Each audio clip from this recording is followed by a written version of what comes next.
morning. It's 2:45 in the morning. Just left my house, headed to the airport, and I had this joke that I haven't told in over a decade, probably 15 years, jump into my mind, and I thought, I wonder why. And I want to share it with you.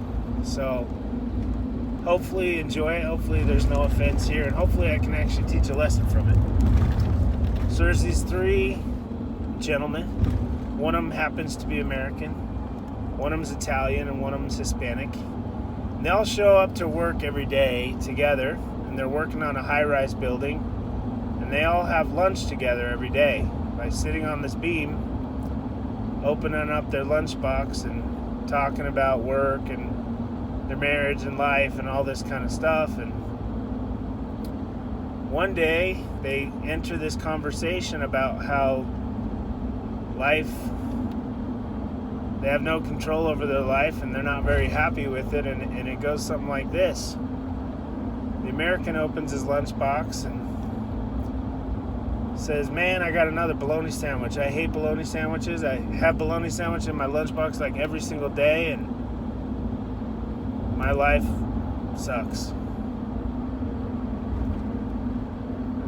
Next guy is the Italian, and he opens up his lunchbox and says, "Man, I've got cold pasta again.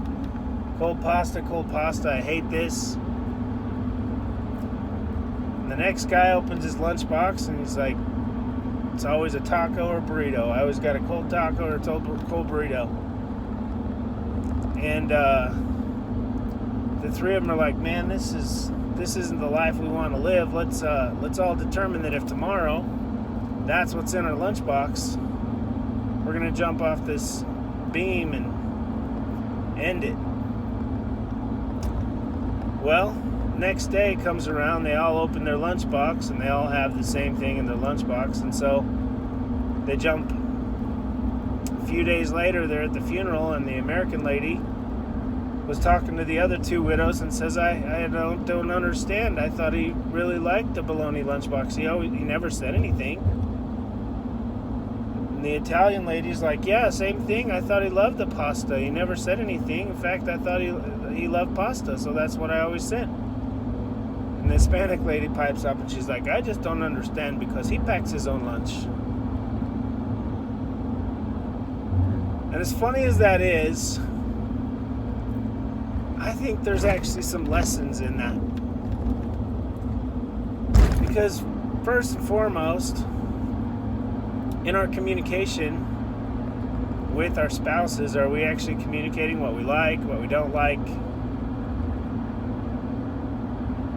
I suppose one of the reasons that the joke popped into my mind is because I woke up at 2 o'clock this morning to head to the airport. And some people are like, "Man, that's crazy."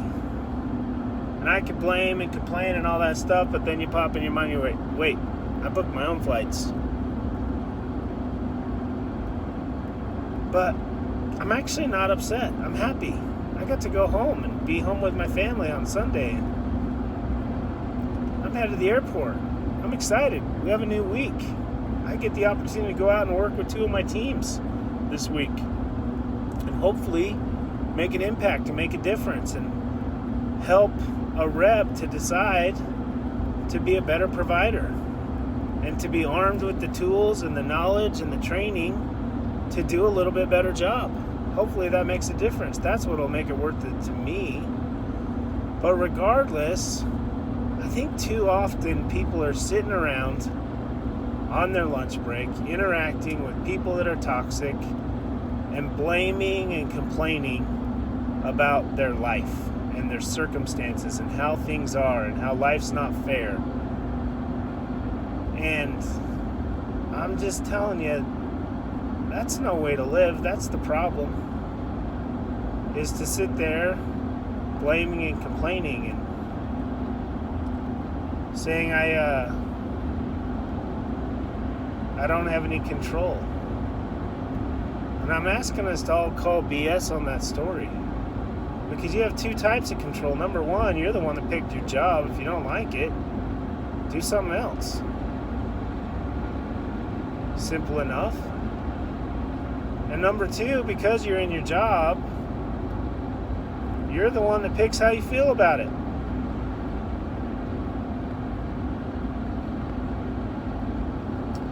And if you really want to ace your future, become a blamer and a complainer.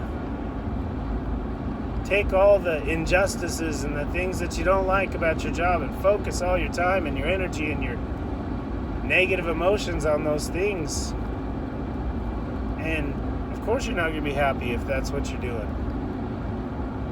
But no matter which job you're in, if you'll find the good and find the positive, and sometimes just show up saying, man, I'm glad I have a job, because I got a few neighbors that don't. And man, that stinks. I'm grateful for the opportunity to be here and to contribute. I love this sermon given by Jim Rohn's father. I loved it. He said, always do more than what you're paid for as an investment in your future.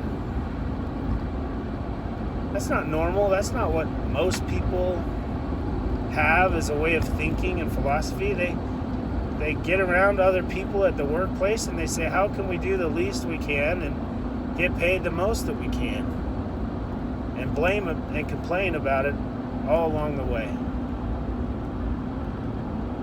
And it's stinking thinking that keeps them where they're at.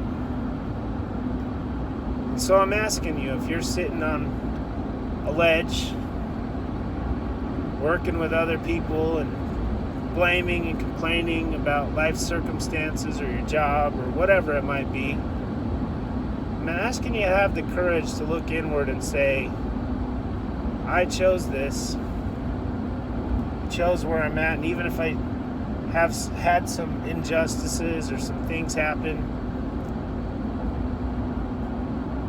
I'm asking us all to say out loud that we do have control,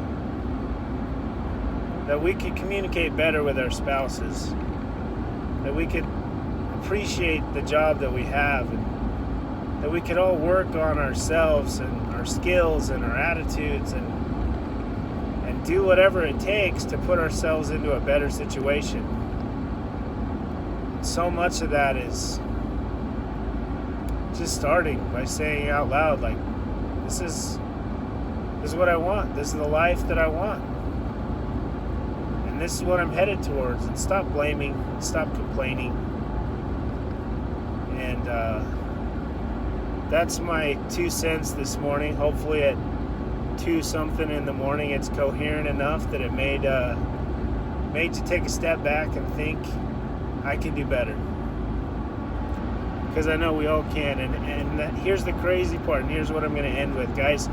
If you'll do better, things will be better. If you'll get better, things will get better. That's a fact. I'm out.